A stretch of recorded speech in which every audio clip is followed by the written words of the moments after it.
What's going on, Whitlyn Aquatics? Today we're talking about my favorite fish in the entire reefing hobby, the emperor angelfish. Now, before we get started on how to become a pro of the emperor angelfish, the thing that sells this fish the most is the coloration of it. You're dealing with the blue, white, and black at a young juvenile stage, and that is so it can kind of blend into the environment. You're not having to deal with all the predators as much. But as it gets bigger, you're going to see this insane transformation, much like this video right here. It goes from a yellow-blue striped with a black mask across its face.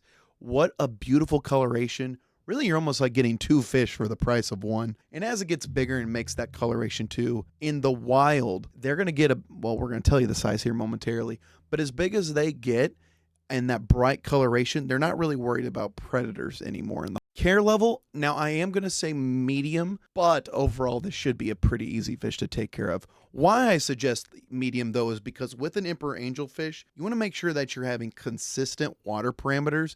They don't need to be the most pristine, but you don't need severe fluctuations because that can inhibit the growth and the color transformation of this emperor angelfish. Price tag, so you're going to be spending $100 on one of these at a juvenile stage. Now, most people want the emperor angel at that juvenile stage with that white, blue, and black color pattern to them. But if you wanted to bypass the transformation and get straight to an adult with the yellow and blue stripe, you're going to be looking at a minimum couple $100. I'd say $250 and above. Size, now emperor angel's max size can be 15 inches. This is going to be a big fish when it's all said and done. They don't always get 15 inches, but you want to make sure you're well prepared. So leading with that, tank size. Now the juveniles could probably get away with a 125 gallon. Then once it starts to make that transition, anywhere from 150 I've seen to 180 is kind of that sweet spot. But if you get a big emperor angel, we're talking 12 inches and above, I would start looking at it to a 200 gallon plus tank if you have a lot of fish in your aquarium setting. Because again, 15 inches, a lot of swim space. They are an open swimming fish too. And not to mention they can be a little territorial. So give them the space they need to make this emperor as happy as it possibly can be. The $1 million question, are they reef safe? And the answer is always with angelfish, with caution.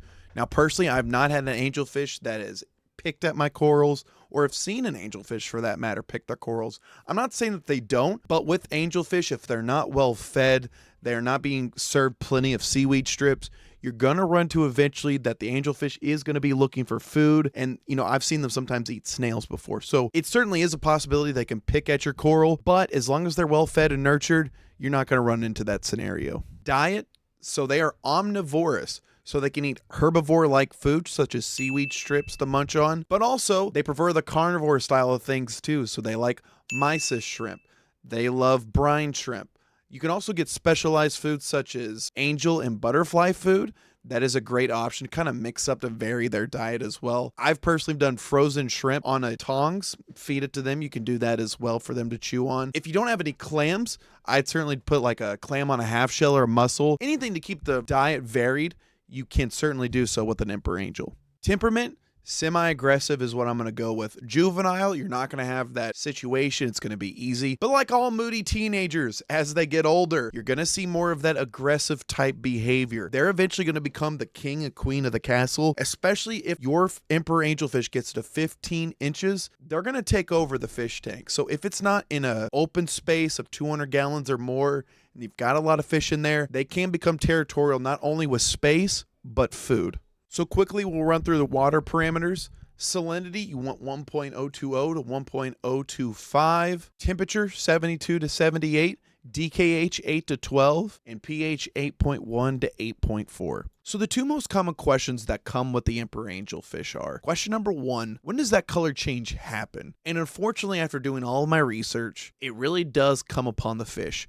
Now, what I can say is, it really depends on two things, though.